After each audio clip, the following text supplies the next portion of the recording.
pencher vers moi son oreille, et je le chanterai toute ma vie.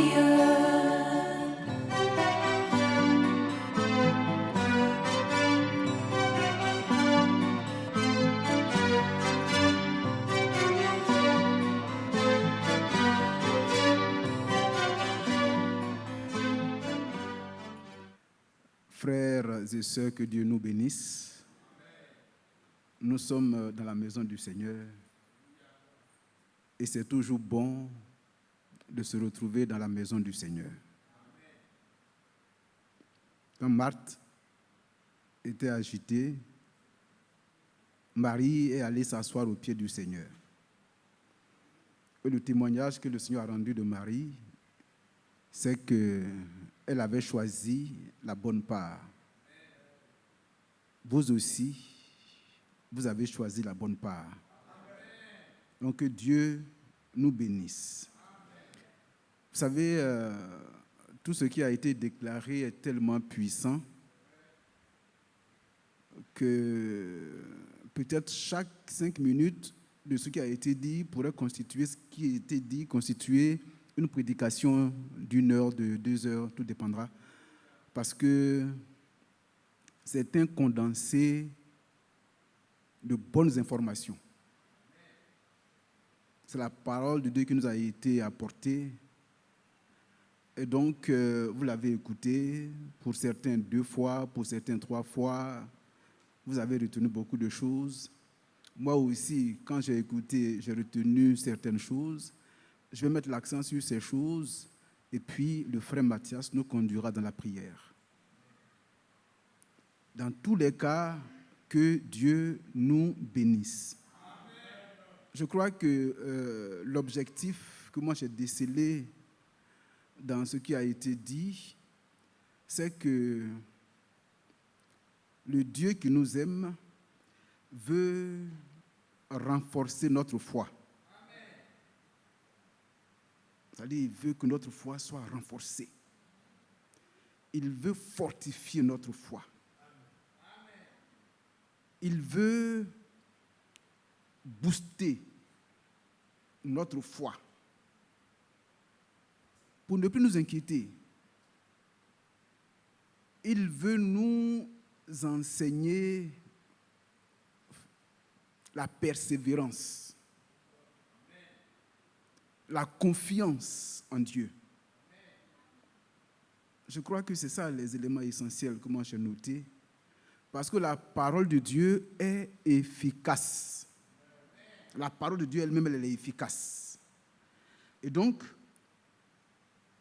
Dieu qui se soucie de nous veut nous montrer aujourd'hui que nous sommes l'objet de toutes ses attentions.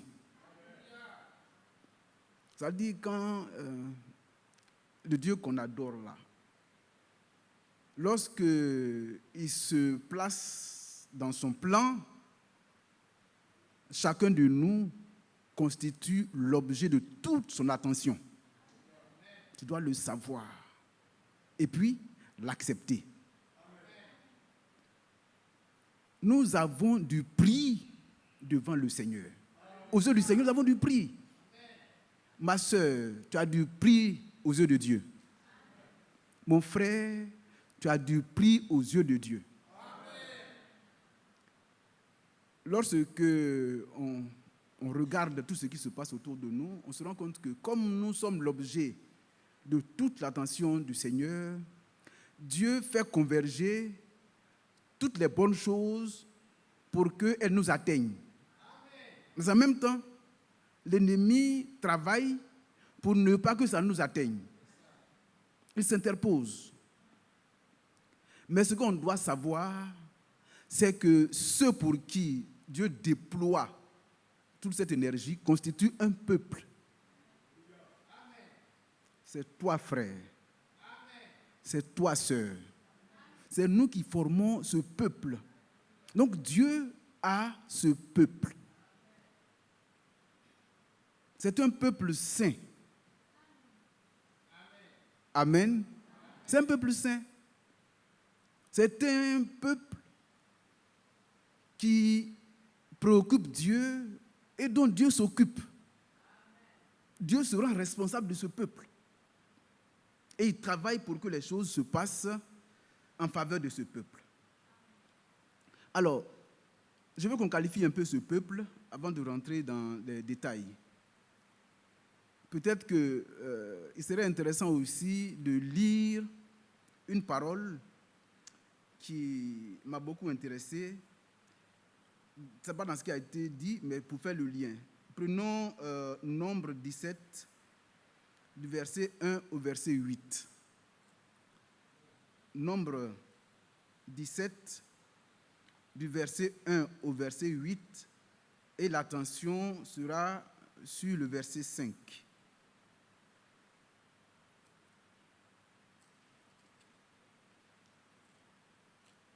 Nombre 17.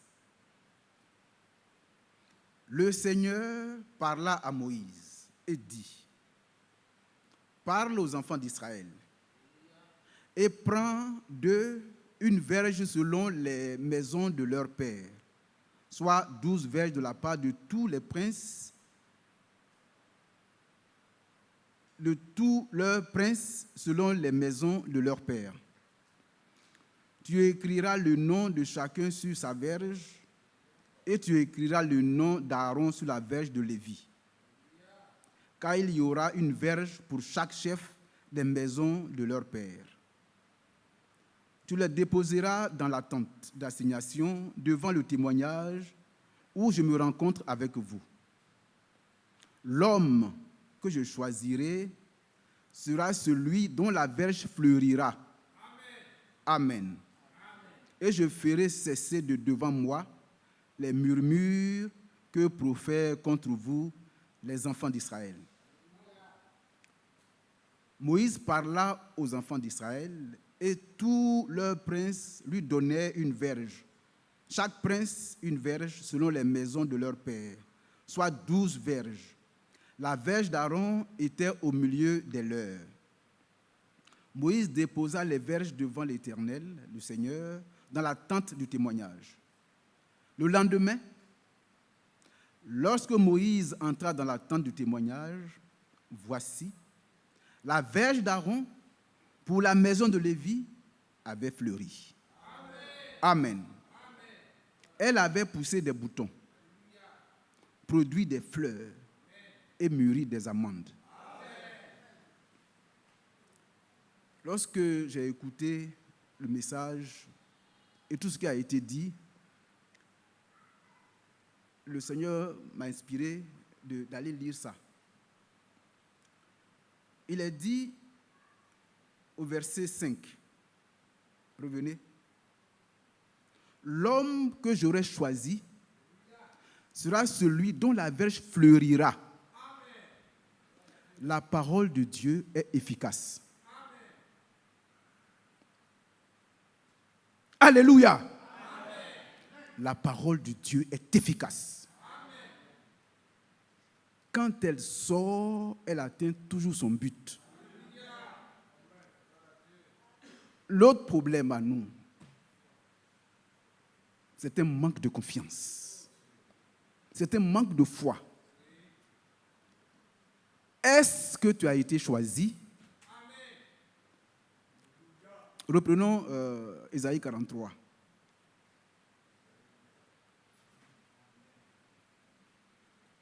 Là, on dit que j'ai choisi Israël.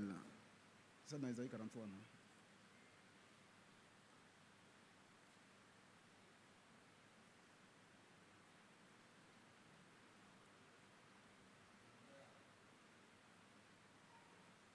Verset 2, voit.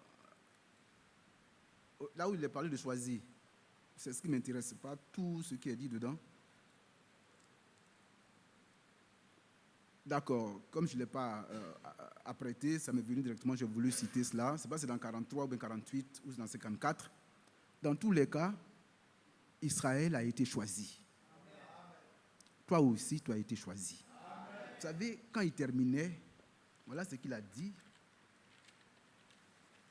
Il dit, Dieu a un plan. C'était combien? C'est 44, d'accord, ok, on va revenir. Il dit, Dieu a un plan avec Israël. Dieu a un plan avec l'Église.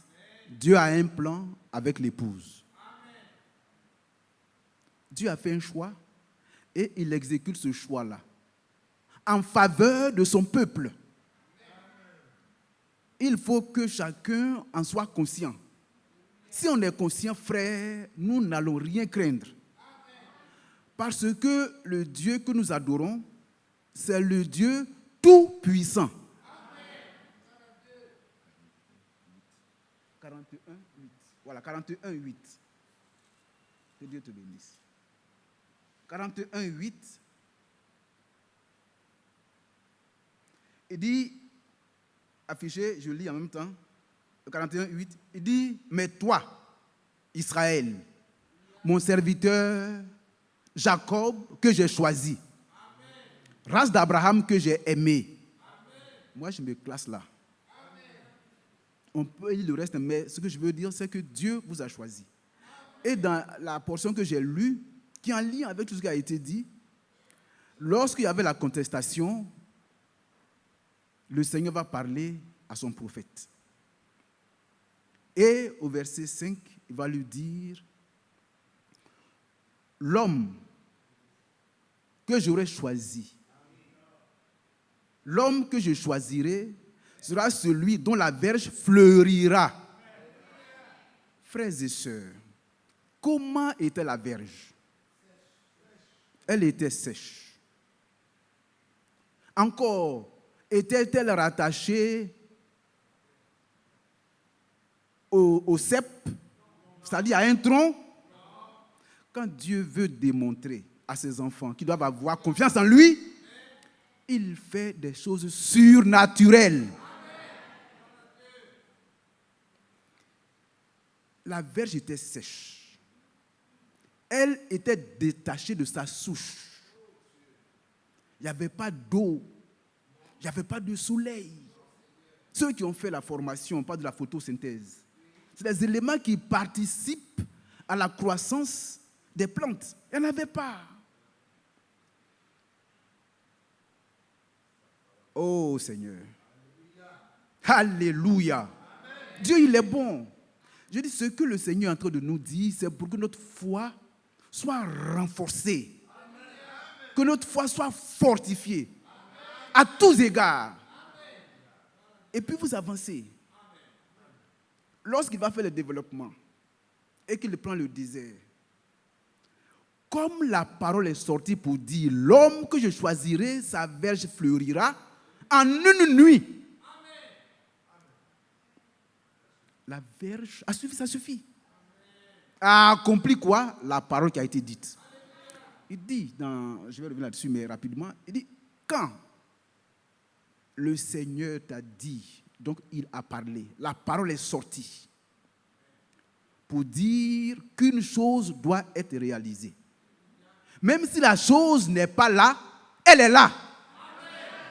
Et ça, c'est tellement puissant. Quand Don Moen a chanté « Dieu ouvre un chemin là où il n'y a pas de chemin », je réfléchissais, je dis, mais au fond, il y a des portes partout autour de nous. Dans la vie de tous les jours, il y a beaucoup de portes. Nos yeux sont souvent fermés. Quand le Seigneur te fait grâce, alors tu vois la porte. Dans la difficulté, le Seigneur te fait grâce, tu vas voir la porte.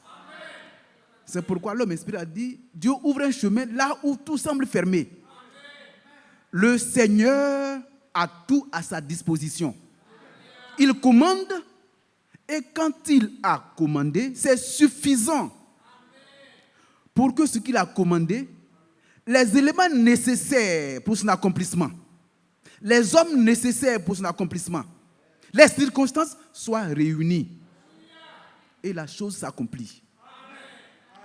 Est-ce que Dieu vous parle? Quand tu lis la parole de Dieu, tu entends chaque jour la voix de Dieu. S'il te dit, il n'y aura pas de stérile dans sa maison, c'est une parole suffisante pour que la femme dont l'utérus a été ôté chirurgicalement, puisse enfanter. Pourquoi? Dieu a parlé. C'est pourquoi, je dis, c'est pour fortifier votre foi. Ta situation, tu la connais. Dieu veut te rassurer. Il est avec toi, il t'a choisi. Que Dieu nous bénisse. Donc, Dieu a un peuple. Le fait que tu sois assis ici, dans cette maison, est la preuve que Dieu t'a choisi. Or, quand il choisit, il se soucie de toi. Ça a été dit. Il se soucie. Il est responsable de toi. Il fait en sorte que tout ce que tu recherches, tu puisses l'avoir. C'est pourquoi il vous dit, cherchez premièrement la justice, le royaume de Dieu, sa justice. On le chante, n'est-ce pas? Et qu'est-ce que Dieu va faire? Il a qualifié la chose. Alors, quel est toi ton problème? Ma soeur, quel est ton problème? Mon frère, quel est ton problème? Est-ce que dans ton cœur, tu aimes Dieu? Ma soeur, est-ce que dans ton cœur, tu aimes Dieu? Il faut rentrer à la maison exaucée. Il faut rentrer à la maison exaucée. Quand le Seigneur s'adressait aux gens, qu'est-ce qu'il disait? Qu'est-ce qu'il disait? Il dit qu'il te soit fait selon la foi du frère Ndri. Qu'il se soit fait selon la foi du frère Isaac, du frère Mathias. Non! La parole est sortie. Si on va dans Isaïe 55, il est dit que quand la pluie tombe, l'eau qui vient du ciel fait quoi? Il humidifie la terre pour donner de la semence au semeur et du pain à celui qui mange. De même, la parole de Dieu qui sort de sa bouche ne peut jamais retourner à Dieu sans avoir accompli correctement, parfaitement et complètement ce qu'elle déclare. Alors tu prends ton problème et puis tu l'envoies dans la parole de Dieu. Peut-être que tu es marié depuis longtemps, tu n'as pas d'enfant. Tu prends ça, tu vas devant le Seigneur. Dans la foi. Et c'est pour ça que ce message a été donné. Ce peuple de Dieu, il craint Dieu. Quand ils se rassemblent, comme c'est le cas aujourd'hui, ils se rassemblent dans la crainte de Dieu. Ils se rassemblent dans le respect des choses de Dieu. Ils se rassemblent pour apporter quoi? Des honneurs à leur Dieu. J'étais là-haut quand j'ai entendu mon frère chanter. Vous savez, il y a des jours où on est inspiré plus que d'autres jours. Que Dieu te bénisse. J'étais là-bas, j'étais très heureux. J'ai essayé de préparer, mais je me suis levé pour danser. Et pourtant, des jours, il chante et puis ça ne me dit rien. Que Dieu te bénisse. Alors, quand vous avez ça, vous savez que le Seigneur veut qu'on lui apporte quoi? Des honneurs, des hommages. Ce peuple qu'il a une caractéristique, c'est que quand il se rassemble, il travaille à apporter des honneurs à son Dieu. Ce peuple est un peuple de rois. Le peuple du Seigneur là, c'est un peuple de rois. C'est des rois, c'est des princes, des princesses, des princes, des rois. C'est un peuple de sacrificateurs. Vous savez, ce peuple appartient au Seigneur de façon particulière. Il déclare lui-même de sa bouche que ce peuple constitue pour lui une propriété spéciale, une propriété particulière. Et ce sont les caractéristiques de ce peuple-là que je vous donne, comme ça a été dit. Dieu a un peuple qu'il a choisi lui-même. Ce peuple-là, avant notre temps, c'était Israël. Dieu a fait son chemin avec Israël. Aujourd'hui, ce peuple-là, c'est l'Église. Au sein de l'Église, c'est encore l'épouse. C'est l'épouse, vous. Mais il ne faut pas qu'on se contente seulement de recevoir ces bonnes paroles et puis quand on rentre, on devient autre chose. Ce peuple est saint dans toute sa conduite. On l'a lu dans c'est Malachie 3, non? Où la différence va se faire entre ceux qui servent Dieu et ceux qui ne servent pas Dieu. Ce peuple-là, quand il se conduit, la différence est faite en quelque lieu qu'il se trouve. C'est un peuple saint. Ce peuple est en accord de façon commune. Vous n'êtes pas d'accord? Ce n'est pas moi qui ai dit. Il a lu, hein? Mais j'ai résumé ça comme ça. Ce peuple vit dans une certaine unanimité. Ils sont un. Lorsqu'on parle de ça, ça heurte un peu, mais c'est très important. Je ne peux pas me dire que j'ai l'Esprit de Dieu.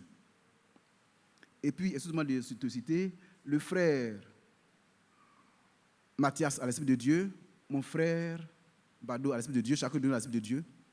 Et puis, le frère Bado et moi, ou le frère Mathias et moi, on est à couteau tiré, on est en train de se battre et tout ça. Et on est divisé. Cela veut dire qu'il y a quelque chose qui ne va pas. Quelque chose ne va pas. Le peuple de Dieu, qu'il va se présenter à lui-même comme une épouse sans tache ni ride, est unanime. Lorsque Moïse a parlé aux enfants d'Israël, qu'est-ce qu'ils ont dit? Tout ce que tu as déclaré, ils étaient d'accord et ils avaient la même voix, une seule voix pour dire, nous sommes d'accord pour faire tout ce que tu viens de nous déclarer. Je ne suis pas d'accord avec le frère Mathias et puis on est là, je peux même m'arrêter avec lui pour écouter cette bonne parole. Il y a un problème. Je peux avoir mes raisons. Il peut avoir ses raisons. Mais pensez-vous que ces raisons peuvent tenir devant le Seigneur? Non, ça ne peut pas tenir. Ça ne peut pas tenir. Le peuple dont il est question ici, qui est le peuple de Dieu, ce peuple-là, il a un parfait accord par rapport à la parole qu'il reçoit. Ce peuple a aussi une caractéristique. C'est un peuple qui obéit à la parole. On va venir à tout ça après quand je vais dans le détail. Ce peuple obéit parce que nous avons entendu la bénédiction ne repose que sur l'obéissance. La bénédiction que Dieu donne là, il la donne parce que vous avez obéi. Donc, le Seigneur a un peuple. Maintenant, qu'est-ce qu'il a fait avec ce peuple? Il a établi une alliance avec ce peuple. Amen. Il a établi une alliance, un contrat avec ce peuple. C'est lui qui a rédigé le contrat. Quand il a rédigé, il a mis Jean 3, 16 dedans, il a mis Malachie 4, 6 dedans, il a mis Genèse 1 dedans. Il a rédigé. Mais comme on parle de contrat, il y a toujours deux parties. L'autre partie, c'est le peuple que Dieu a choisi. Amen. C'est toi et c'est moi. Quelle est notre responsabilité là? C'est d'approuver les termes du contrat. Est-ce que tu es prêt à approuver les termes du contrat de Dieu? Le peuple qu'il a choisi là est un peuple obéissant. Donc il a établi un contrat. Et dans ce contrat, il a donné toutes les instructions. Pour notre bien. Oh, que Dieu soit loué. Que Dieu soit loué. Que Dieu soit loué. Dieu t'a choisi et il a établi un contrat avec toi. Tu as fait quoi? C'est la miséricorde du Seigneur. C'est pourquoi on vous demande d'être toujours joyeux. Parce qu'il t'a choisi sans que tu aies posé un acte. Mais il t'a préconnu, c'est pas que tu as préconnu qu'il te choisit. Quand il faisait le choix entre Ésaü et Jacob, les enfants n'étaient même pas encore nés. Il n'avait même pas posé un acte pour que, s'appuyant sur cet acte-là, on puisse accuser l'autre d'avoir fait ou d'avoir mal fait. Mais là, l'élection et la prédestination, entrant en ligne de compte, le Seigneur a dit, j'ai aimé qui? Mon frère Béranger, je l'ai aimé. J'ai aimé ma soeur. J'ai aimé chacun de vous. C'est ce que Dieu a déclaré. J'ai aimé Jacob. Nous sommes ce Jacob aujourd'hui. Dieu t'a aimé sans que tu aies posé un seul acte. Et alors, il établit avec toi un contrat. Saisis la main tendue de Dieu. Mon frère, saisis la main tendue de Dieu. Donc, il a le contrat. C'est ce qu'il a fait. Maintenant, on nous dit, le fait que toi, tu aies été informé des termes de ce contrat, cela t'impose une grande responsabilité. Et c'est quoi cette responsabilité? C'est obéir. Obéir. Et toujours obéir. C'est tout. C'est tout, rien d'autre que ça. Alors il dit, comme la parole est sortie, notre responsabilité qui est l'obéissance, nous donne droit à la bénédiction que lui donne. Donc aujourd'hui, recevez votre bénédiction. Reçois ta bénédiction. En allant, tu dis, Dieu m'a donné un paquet dans lequel il y a tout. Quand on veut parler d'argent, on va dire un chèque blanc, n'est-ce pas? Une banque au ciel est chargée de se débiter pour vous. Il n'y a rien sur le chèque, mais tu peux tout y mettre. Mais ça, c'est l'argent. Mais et le travail? Et le mariage? Et les entreprises? Et l'œuvre de Dieu? Alléluia! Que Dieu nous bénisse. Vous savez, Dieu a pourvu donc à tout. Il a pourvu à tout. En faisant le contrat, il a mis tout à notre disposition. Maintenant, il faut simplement obéir. Et puis avancer. Alors, il va donc nous donner quelques exemples pour voir que vraiment Dieu, il est Dieu. Dieu est Dieu. Et ça nous fait plaisir de savoir que nous connaissons ce Dieu-là. Alors, il prend l'exemple de Noé et de Moïse, de beaucoup d'hommes de Dieu. Mais je voudrais dire deux choses pour qu'on retienne. Le peuple dont je parlais, auquel tu appartiens, a encore deux autres caractéristiques que je n'ai pas citées. Ce peuple est fidèle. Ce peuple est loyal.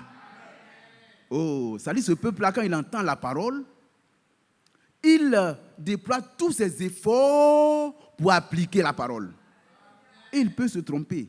Il peut même pécher. Il peut même glisser. Mais le Seigneur qui connaît les cœurs, c'est qu'en lui, il y a un désir profond d'accomplir la parole entendue. C'est ce peuple-là. Il est fidèle. Et il est loyal. La loi est sortie. Il dit, il faut que je mette cette loi-là en pratique. Alors il y travaille. Tu veux appartenir à ce peuple-là? C'est cela. Moi, je me réclame citoyen du ciel et membre de ce peuple. Que Dieu nous bénisse. Et donc ce peuple est fidèle et loyal. Alors, on veut nous rassurer. Lorsque le serviteur de Dieu va donc commencer à faire le développement avec les détails, il va citer Genèse 6. Dans Genèse 6, il va montrer que qu'est-ce qui se passait à ce moment-là? À ce moment-là, il n'y avait pas de pain. Ils ont quitté l'Égypte, ils sont dans le désert, il n'y a pas de pain. Le pain manquait. Je redis ce que j'ai dit au début. cette prédication vous a été envoyée, nous a été envoyée pour que notre foi soit fortifiée. Il n'y avait pas de paix. Le peuple a commencé donc à murmurer. Mais le Seigneur, dans sa leçon qui nous donne, dit quoi? Soyez informés, Église d'Abidjan, que Dieu se soucie toujours de nous. C'est ça. Il nous dit, Dieu se soucie toujours de nous. Il n'est pas indifférent vis-à-vis de nos problèmes. Mais quand tu vas rentrer à la maison, quand tu vas savoir qu'attention, le Dieu Tout-Puissant se soucie de moi, mais pourquoi être inquiet? Qu'il y ait à manger, qu'il n'y ait pas à manger, il y aura à manger. Parce que la parole dit, chaque jour suffit sa peine. Dieu est responsable de nous. C'est lui-même. Parce qu'en fait, Dieu a un plan. Et je vous ai dit que nous qui sommes le peuple de Dieu, nous faisons l'objet de toute l'attention de Dieu. Donc, par rapport à cela, Dieu déroule son plan. Il a un concept. Et il envoie des serviteurs de Dieu pour nous conduire. C'est le cas ici de Noé. Mais, avant d'arriver à Noé, c'est le cas qui se passait avec Moïse. Ils avaient besoin de manne. Et puis, le peuple se plaint. Et le Seigneur leur montre à travers le serviteur de Dieu que non, il y a toujours de la nourriture pour mon peuple. Il y a toujours de l'eau pour mon peuple. Mon peuple ne mourra jamais de faim. Mon peuple ne mourra jamais de soif. Pourquoi? Parce que je me tiens là pour accorder à mon peuple la satisfaction de ses besoins. C'est tout. Et donc, il nous rassure qu'à partir du moment où Dieu t'a appelé, il est responsable de toi. C'est toi qui as commencé cette bonne œuvre en toi? Non. Celui qui a commencé cette bonne œuvre en nous, Paul dit, je suis persuadé qu'il mènera cette œuvre-là à son achèvement.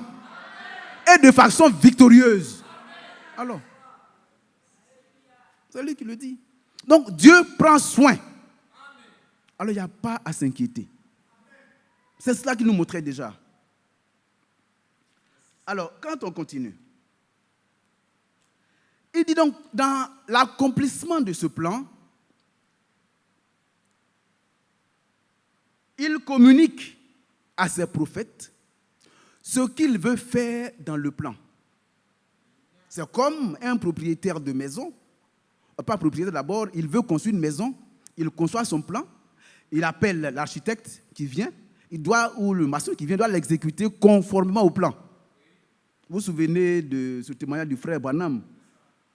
Donc, Dieu a son plan et il appelle le prophète.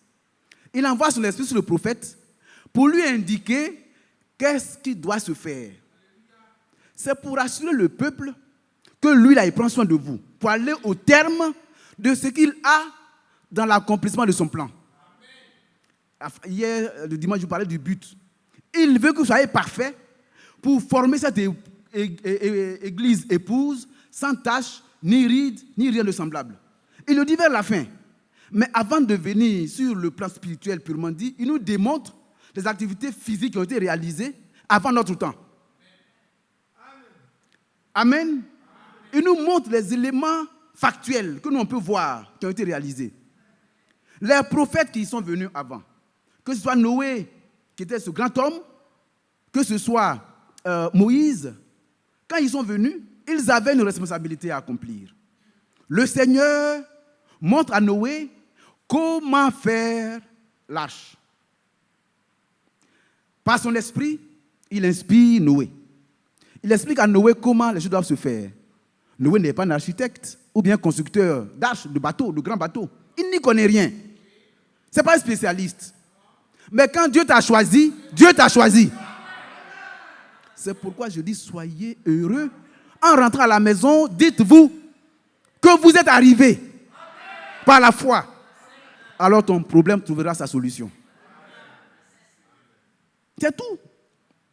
Alors, le non-spécialiste, celui qui ne sait rien en bateau, qui ne sait même pas comment enduire les choses, le Seigneur lui montre les éléments. Comme l'avons entendu le dimanche, Dieu fait les bonnes choses au bon moment avec les bonnes personnes. Alors, il va mettre aux côtés, la population est là, ils vont venir travailler. Mais l'esprit qui est venu sur Noé était réparti sur ceux qui travaillaient pour les rendre suffisamment compétents pour réaliser ce que la parole a déclaré. C'est tout. Alors, il nous fait voir ceci, c'est là où je voulais montrer combien de fois on doit être heureux en rentrant. Il dit, dans le coin, il ne pleuvait pas. C'est pourquoi les gens sont moqués de Noé. Il ne pleuvait pas, c'est le désert. Et puis on dit, par exemple, je vais prendre des arbres locaux que vous connaissez. Par exemple, il faut qu'il y ait de l'iroko. Il n'y a pas de acacia, tout ça, mais il y a de l'iroko. Il y a du framiré. Bon, dans le désert, il n'y a pas de forêt. Il n'y a pas ces éléments-là. Mais ce qu'on veut que nous sachions, comme Dieu, dans son plan, son concept-là, il veut détruire le monde antédiluvien, c'est-à-dire avant le déluge, le monde qui était là, et que pour ça, il va sauver un petit nombre. Même s'il n'y a pas de framiré, il y a du framiré. Parce que, même si on ne voit pas, la parole de Dieu qui a déclaré cela va devenir une réalité physique. Donc, tous les éléments ont été rassemblés. Et l'arche a été construite. Lorsque on vient à Moïse, Moïse devait construire le tabernacle. La même chose arrive à Moïse. Le Seigneur appelle Moïse. Maintenant, un élément dont j'ai parlé, c'est pourquoi j'insiste auprès de chacun de nous. Parce que notre responsabilité est grande. Ce que je n'ai pas dit, il faudrait que je le dise. Il dit ceci. Vous qui êtes au courant, et je pense que c'est nous qui avons le message du temps de la fin. Nous qui savons ces choses, dont nous nous glorifions même. Quand on va dans les cours, on dit, oh, ça c'est dénomination, ils font ceci, ils font cela. Vous avez de la connaissance. Aujourd'hui, avec les écoutes là, on a beaucoup d'informations spirituelles qui nous ont équilibrés par rapport à beaucoup de choses que nous avons faites avant. Tout se normalise. Oui. Mais il dit ceci. Ceux qui sont au courant des termes du contrat, le Seigneur sera très exigeant avec eux lors du jugement. Comparativement aux autres qui ne savent pas, qui n'ont pas entendu parler. On doit le savoir. Alors je reviens donc à Moïse. Donc Moïse doit construire le tabernacle. Le Seigneur montre à Moïse comment il va disposer les différents compartiments, quels sont les éléments à prendre, etc. Moïse ne sait pas comment faire. Mais comme Dieu a parlé, Dieu va prendre son esprit et il va le mettre sur des personnes. Il dit ceci. Quand moi j'ai parlé, le matériel nécessaire pour la réalisation de la chose est là.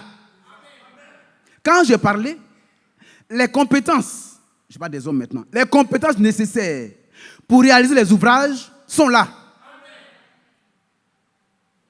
C'est pourquoi dans ton cas, frère, sœur, dans ton cas, dis-toi que le Seigneur a pour toi des projets de paix et de bonheur. Peut-être que ton foyer est bancal. Alléluia. Que Dieu nous bénisse. Même si ton foyer est bancal, sache que le Seigneur qui vous a mis ensemble, il est en train de travailler à faire de vous une seule chair.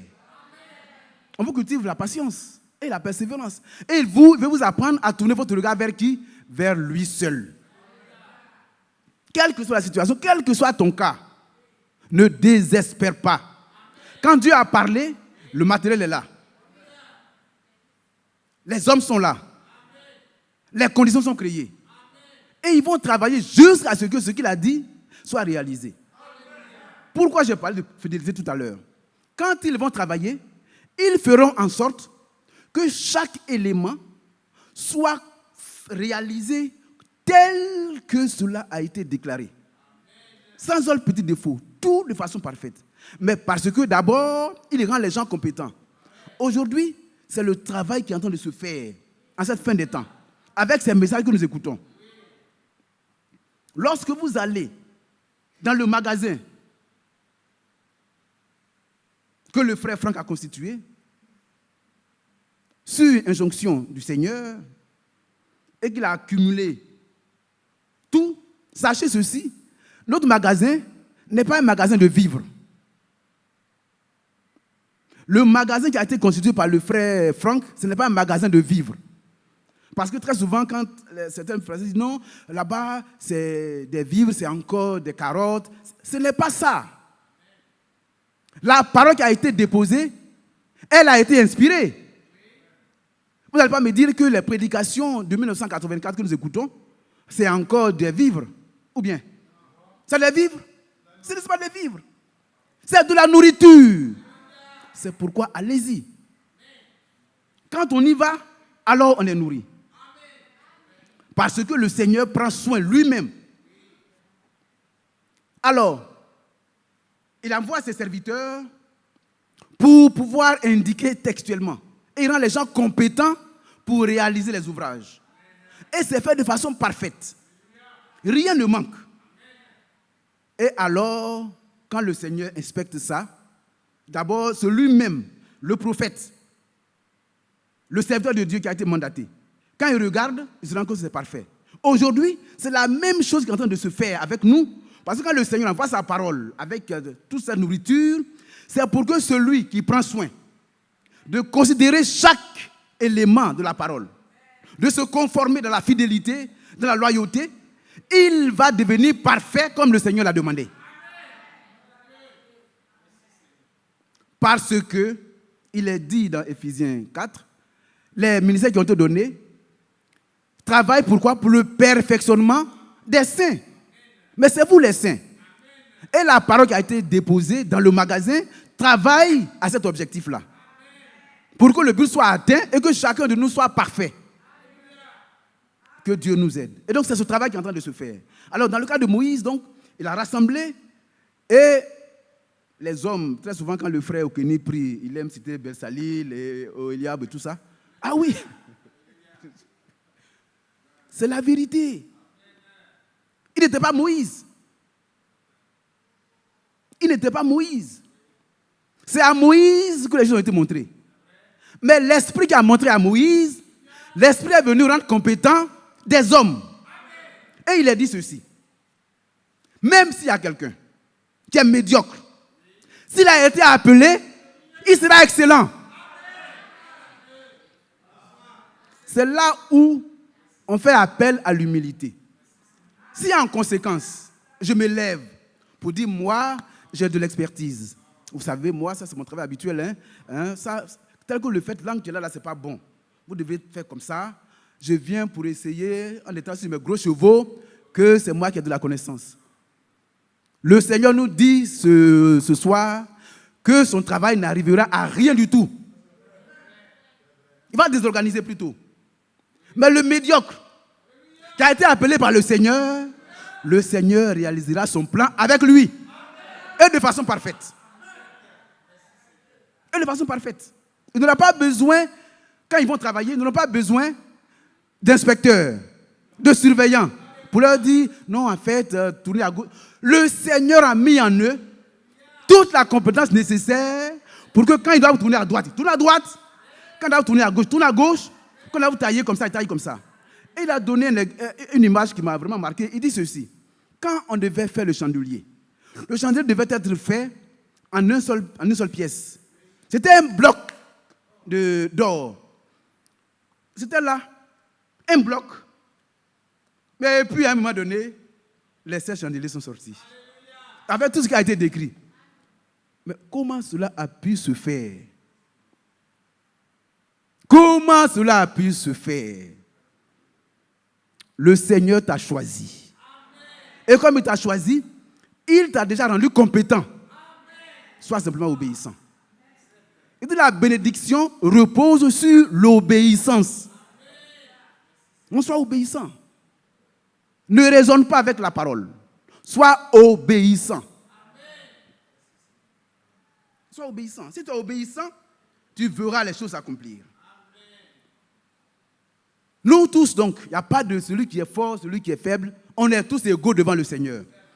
Récemment, nous avons entendu, on disait, oh, vous savez, pourquoi est-ce que Adam lui-même, il a reçu la parole et puis il a écouté sa femme et puis voilà, on a des problèmes. Il dit, tous les hommes sont comme Adam. Toutes les femmes sont comme Ève. Si toi, tu avais été placé dans ces conditions, tu allais faire pire. Si aujourd'hui tu es là, Dieu te montre ces éléments pour ton instruction, afin que dans l'humilité et dans l'obéissance, tu parviennes au but. Non, tous les hommes sont égaux. Il n'y a pas de grand, il n'y a pas de petit. Devant le Seigneur, nous avons tous la même valeur. Souvenez-vous un peu de cette parabole où un maître est sorti, il voulait que les gens aillent travailler dans son champ. Il sort, le matin, il ramasse des gens, les gens s'en vont. À la 3e heure, il sort à nouveau. Il trouve d'autres, il dit, qu'est-ce que vous faites? On ne fait rien. Il dit, allez-y dans mon champ. Au premier, il leur a dit, à 6 heures du matin, il dit, bon, vous allez aller travailler dans mon champ, je vais vous payer 1000 francs. C'est un denier. À 9 heures, il trouve d'autres personnes, il dit, bon, allez travailler dans mon champ, je vais vous payer un denier. Jusqu'à 17 heures, il sort encore, il trouve des gens, il leur dit, bon, allez travailler dans mon champ, je vais vous payer un denier. Lors de la récompense, qu'est-ce qu'il fait? Il commence par payer les derniers. Parce que s'il avait commencé par les premiers encore, relisez, vous allez vous rendre compte. Il commence par payer ceux qu'il a appelés à 17 heures. Et les premiers voient, on donne un denier. Ils disent, ah, ça, chez nous, là, si on multiplie, ça fait 12 heures, on va avoir 12 deniers. On va avoir 12 deniers. Et voilà, ils arrivent, et puis, on leur tend un denier. Et ils sont fâchés. Tous ceux qui ont été appelés ont la même valeur devant Dieu. C'est un denier, c'est un denier. Il dit, mais est-ce que moi, c'est mon argent? Je ne peux pas en user comme je veux. Et si je veux être bon, quel est ton problème à toi? Notre Dieu est bon avec nous. Il y a des gens, ils ont mené une vie tellement droite, parfaite, depuis leur enfance, maintenant, ils n'ont pas commis d'erreur. Ou très peu. Il y en a, ils ont nagé dans tout. Mais vous avez tous, si tu n'as pas quitté dedans, bien entendu, si tu demeures encore dans ça, tu n'as pas de part avec ceux qui constituent le peuple. Mais je veux parler de celui qui peut dire, il y avait un hier, il y a un aujourd'hui. Quel que soit le moment où on t'a appelé, quel que soit l'état dans lequel tu as été appelé, si tu es devenu une nouvelle création, tu as la même récompense que tout le monde. Maintenant, c'est là où ça devient plus intéressant. C'est que vous savez, même dans tout cela, chacun va revenir à la vie en son rang. Parce que quand vous serez encore comme cela, il y aura une différence entre ceux qui vont participer à la première résurrection et ceux qui vont participer à la seconde résurrection. Ce n'est pas de ça qu'on veut parler. Mais pour ne pas que quelqu'un me dise, non, il n'a pas évoqué ça. Que Dieu nous bénisse. Alors, nous sommes tous égaux devant le Seigneur.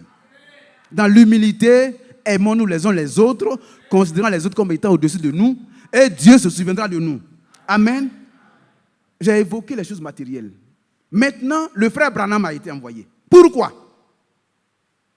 Il dit, le frère Branham était destiné à déblayer les décombres et tout ce qui s'était placé sur les décombres. Parce que dans les années, les 6 âges qui étaient passés, il y a eu beaucoup de choses. Des révélations sont venues étape par étape. Mais à chaque révélation, beaucoup de choses restaient. Il y avait beaucoup de mélanges également qui ont été faits jusqu'à ce qu'on arrive au temps du frère Branham. Au frère Branham, le Seigneur, et puis à un moment donné, les décombres étaient revenus, étaient tombés sur la vraie parole. Le frère Branham est venu pour déblayer tous les décombres. C'est son travail. Les enlever, les ôter et révéler ce qui était caché, qui n'était pas connu des autres. Pourquoi? Pour que son message puisse préparer le second retour, le retour du Seigneur.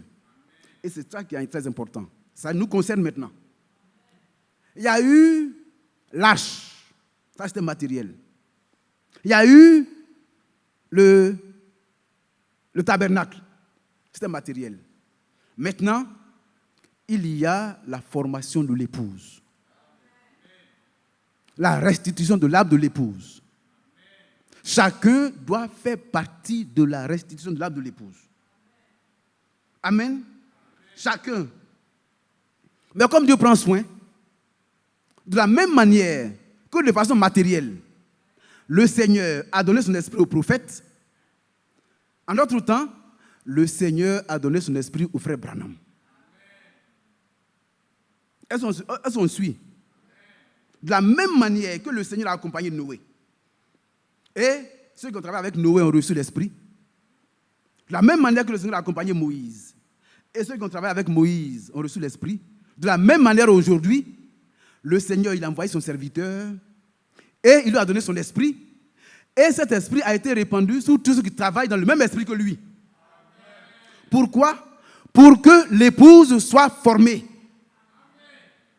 C'est pourquoi vers la fin, comme j'avais lu au tout début, le Seigneur a un plan avec Israël. Il a un plan avec l'Église, il a un plan avec l'épouse.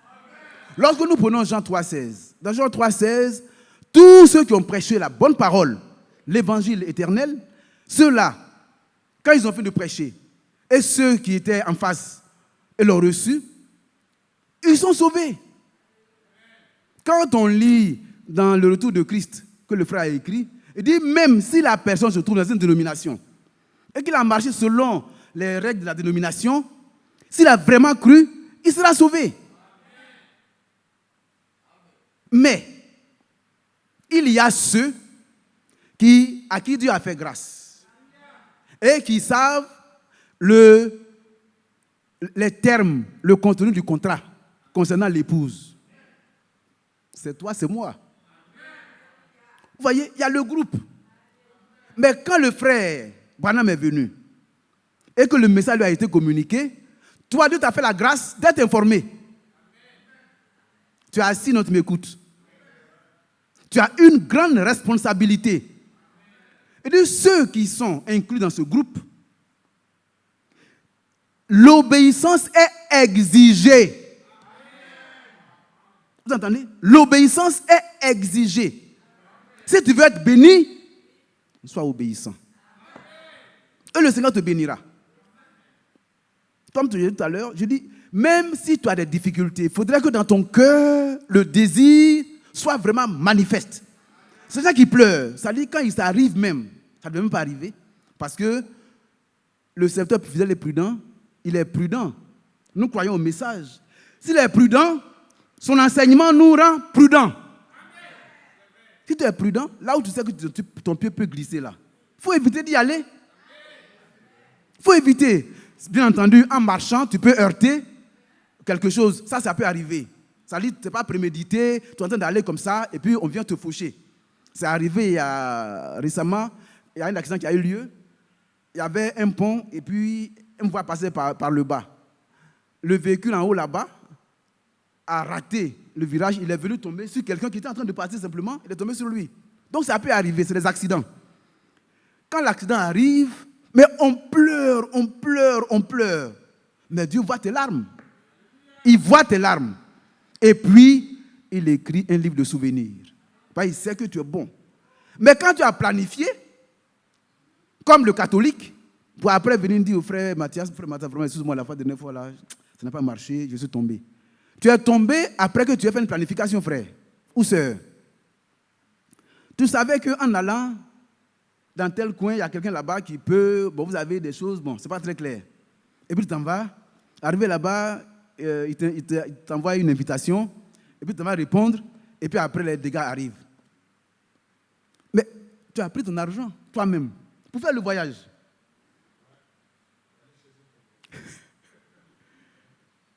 Que Dieu nous aide.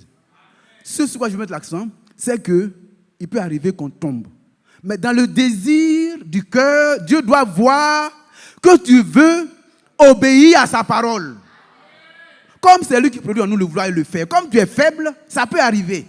Parce que l'esprit est bien disposé, mais la chair est faible. Donc le Seigneur voit ça.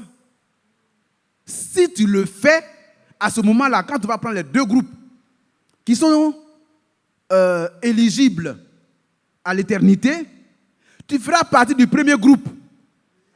Amen. Le premier groupe, c'est ceux qui vont participer à la première résurrection. Et alors, tu partiras. Que Dieu nous bénisse.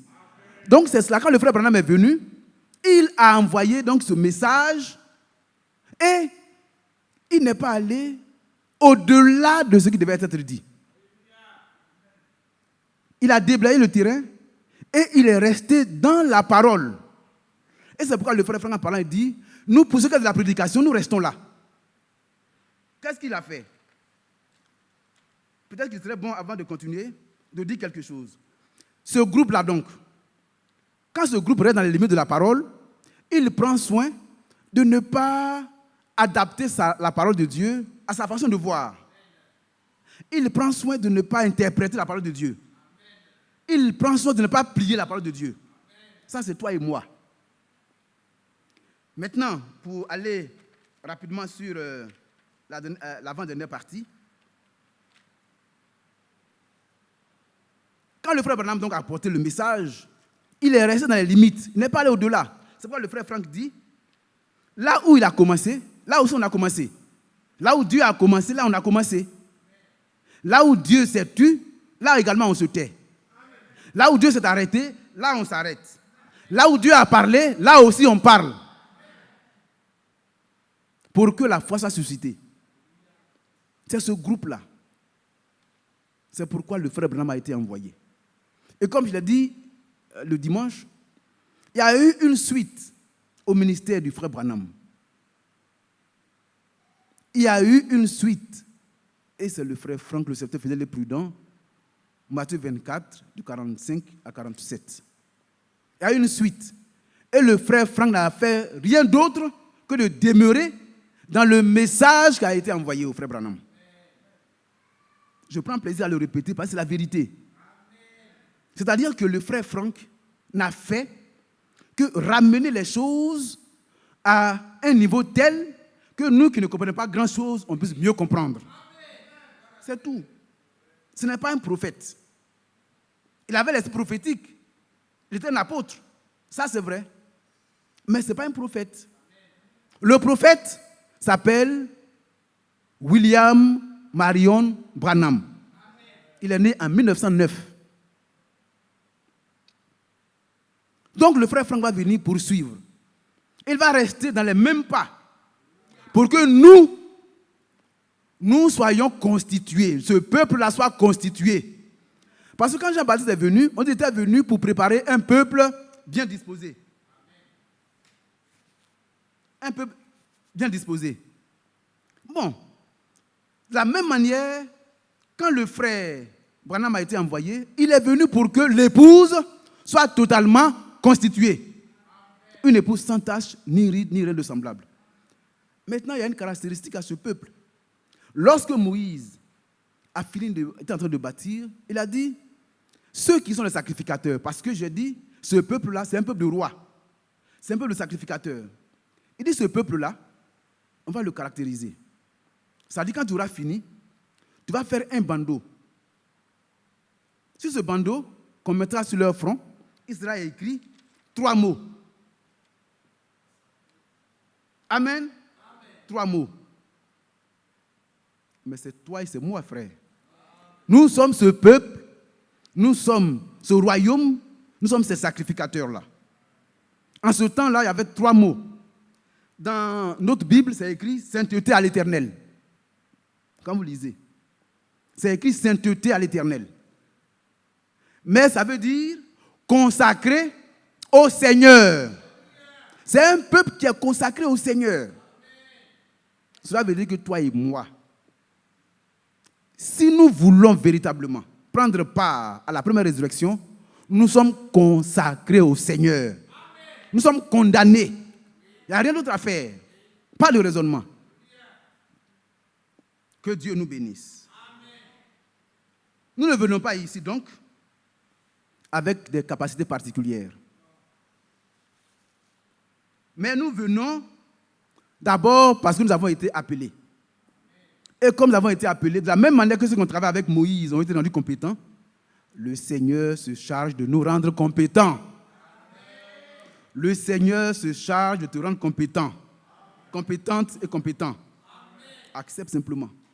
Et alors, le Seigneur aura son chemin avec toi. C'est lui qui a commencé. Il va avoir son chemin avec toi. Quand tu passeras par le creux de la vague, il sera à tes côtés. Il va t'aider. Si tu es sincère. C'est pourquoi je dis 2 mots. Ce peuple est fidèle et loyal. Je dis aussi que la parole de Dieu est efficace. Elle est sortie, elle a atteint son but. Et je dis également, en commençant, que c'est pour fortifier notre foi que la parole a été donnée. Quand on dit que dans le désert, même si la chose n'existe pas, qu'on ne voit pas, à cause de ce que la parole de Dieu a déclaré la chose est là. Ça, on doit l'accepter. C'est pourquoi je suis allé lire la verse sèche d'Aaron. Mais même quand si on va dans Ézéchiel 37, dans Ézéchiel 37, il y avait des ossements, nombreux ossements. C'était des ossements qui étaient comment? Secs, desséchés, secs. Mais quand la parole a été donnée au prophète Ézéchiel et qu'il a parlé, il n'y avait pas de chair, il n'y avait pas de nerfs, il n'y avait pas de sang. Mais comme la parole est sortie, ceux qui n'étaient pas là étaient là quand même. C'est ce qu'on veut que vous reteniez. Comme Dieu nous a parlé par sa parole, qui est le livre de l'Alliance. Vous vous souvenez, je vais terminer par là. Lorsque Jean était sur l'île de Patmos, il a vu celui qui était assis sur le trône. Dans sa main droite, il y avait un livre. Ce livre-là, c'était le livre de la rédemption. Dans ce livre, ton nom était marqué. Est-ce que vous croyez cela? Mes sœurs, est-ce que vous croyez que votre nom était écrit dans le livre de la rédemption? Et donc, l'agneau va se lever, il va venir. Il était là comme immolé. Jean a commencé à pleurer. Il pleurait parce que si personne ne pouvait prendre le livre de la main, comme ça avait été dit, il n'y avait personne. Et ça m'a tellement rappelé la prédication du frère Franck qui avait là-dessus. Il dit, vous savez, tout à l'heure on a parlé de qui? De Noé. C'est un grand homme. On a parlé, je n'ai pas trop parlé d'Abraham. J'aurais pu parler d'Abraham où il allait sacrifier son fils. Bon, j'ai laissé ça tomber. On a parlé d'Abraham. On a parlé de Moïse. On aurait pu parler de Daniel, d'Élie, de tous les grands hommes. Mais quand Jean rend témoignage de ce qui s'est passé, il dit, quand il a eu la vision, tous ceux qui étaient sous la terre et partout, il n'a pas été trouvé un seul qui soit digne de prendre le livre et de rompre les sceaux. Et quand il a vu ça, il était vraiment malade, il s'est mis à pleurer. Pourquoi je vous dis cela? Nous voulons avoir notre nom dans ce livre. Nous voulons que notre nom soit dans ce livre. Et nous croyons, nous qui sommes assis ici, que le nom est dedans. Mais comme l'agneau est venu et qu'il a accompli l'œuvre de la rédemption, c'est un package que le Seigneur a pris pour toi. Donc quand tu rentres à la maison, tu dois savoir que tu as le salut, et dans le salut et la rédemption, il y a tous les effets rédempteurs. Cela veut dire quoi? Tous les éléments qui concernent l'épanouissement, le bonheur et la paix d'un homme, d'un croyant, tout est donné. Il est question pour toi d'approuver d'abord les termes du contrat, d'accepter ce qui est dit dedans, et puis d'avancer. Celui qui a parlé, il dit quand il dit que quelque chose va arriver, et ça a été dit tellement bien que je vais le lire tel que je l'ai noté, il dit ceci. Il dit tout ce que Dieu commande et attend de nous, il le met à notre disposition. C'est-à-dire tout ce que Dieu a dit que tu vas faire, être saint là, il a déjà créé les conditions pour que tu sois saint. Et donc, ton nom est dedans. Comme ton nom est dedans, tu vas participer à tout ce que le Seigneur a prévu pour l'épouse. Mais c'est pour nous. Donc, acceptons simplement. Cette histoire que nous aimons raconter ces derniers temps, parce que le frère l'a dit dans la prédication, il dit quand quelqu'un a un cadeau, qu'il vient à toi, qu'il te tend le cadeau, si tu refuses de prendre le cadeau reste dans sa main. Le cadeau que Dieu te donne, c'est d'abord de sortir du marché des esclaves et puis de recevoir le don de la grâce. Maintenant, tu as le choix entre l'accepter et puis renoncer à cela. Mais il a déjà créé les conditions pour que tu l'acceptes. Que son nom soit loué.